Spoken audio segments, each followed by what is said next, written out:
ಆರೋಪ ಮಾಡ್ತಾ ಇರೋದು ಸರ್.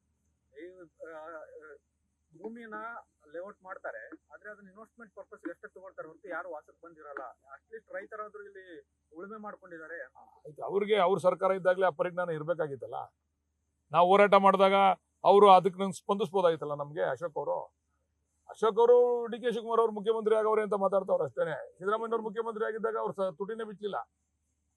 ಸಿದ್ದರಾಮಯ್ಯವ್ರು ಮುಖ್ಯಮಂತ್ರಿ ಆಗಿದ್ದಾಗ ಅಶೋಕ್ ಅವ್ರು ತುಟಿನೇ ಬಿಚ್ಚಲಿಲ್ಲ ಈ ವಿಚಾರವಾಗಿ. ಅನೇಕ ಜನ ಬೆಳಗಾಂನಲ್ಲಿ ಹೋಗಿ ಇಲ್ಲಿ ಇರ್ತಕ್ಕಂಥ ರೈತರು ರೈಸ್ ಮಾಡಬೇಕು ಅಂದಾಗೂ ರೈಸ್ ಮಾಡಲಿಲ್ಲ ಅಶೋಕ್ ಅವರು. ಇದು ನನ್ನ ಪ್ರಾಮಾಣಿಕವಾದಂತ ಹೇಳಿಕೆ.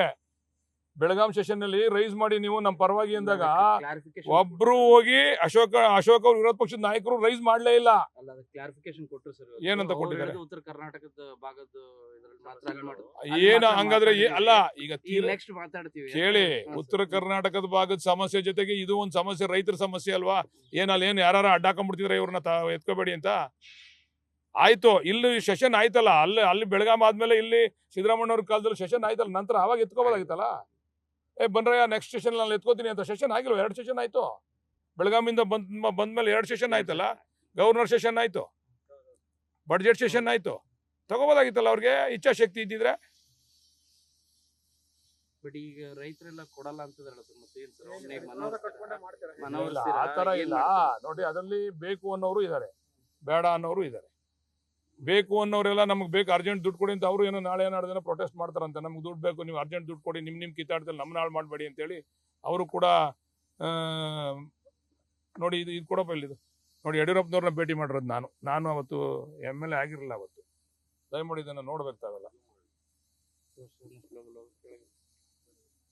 ವಿಜೇಂದ್ರ ಅವ್ರು ನಮ್ಮನ್ನ ಪಕ್ಕದ ರೂಮ್ ಕರ್ಕೊಂಡೋಗಿ ಏನ್ ಮಾತಾಡಿದ್ರು ಅಂತ ವಿಜೇಂದ್ರ ಅವ್ರ ಆತ್ಮಾವಲೋಕನ ಮಾಡ್ಕೋಬೇಕು.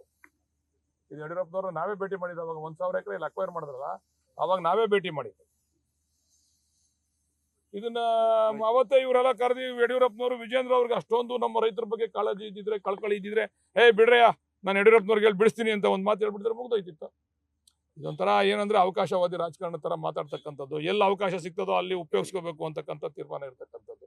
ಅದರಿಂದ ಈಗ ಯಾರು ಬೇಡ ಅಂತವ್ರು ಅವ್ರನ್ನ ಮನವೊಲಿಸ್ತಕ್ಕಂಥ ಕೆಲಸ ಮಾಡ್ತಾ ಇದೀವಿ ರೈತರಿಗೆ.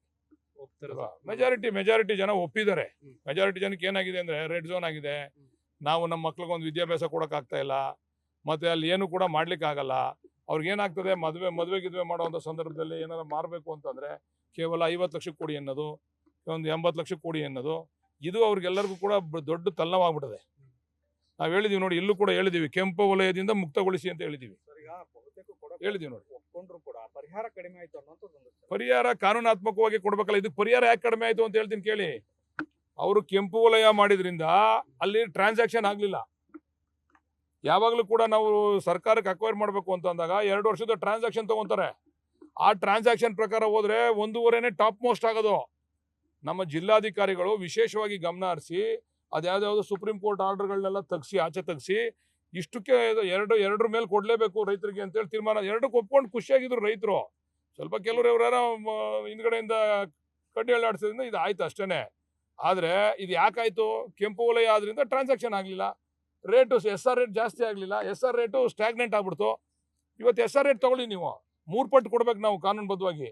ಆದ್ರೆ ಇವತ್ತು ನಾವು 5 ಪಟ್ಟು 6 ಪಟ್ಟು 7 ಪಟ್ಟು ಕೊಟ್ಟಿದೀವಿ. ಇವತ್ತು ಯಾವತ್ತು ಇದು ಕೆಂಪು ವಲಯದಿಂದ ತೆಗಿಯಕ್ಕಾಗಲ್ಲ. ಯಾವತ್ತಿದ್ರು ಇದು ಇದೇ ಹಣೆ ಬರ. ನ್ಯೂಸ್ ಫಸ್ಟ್, ನಿರ್ಭೀತಿಯಿಂದ ನಿಮ್ಮ ಪರವಾಗಿ.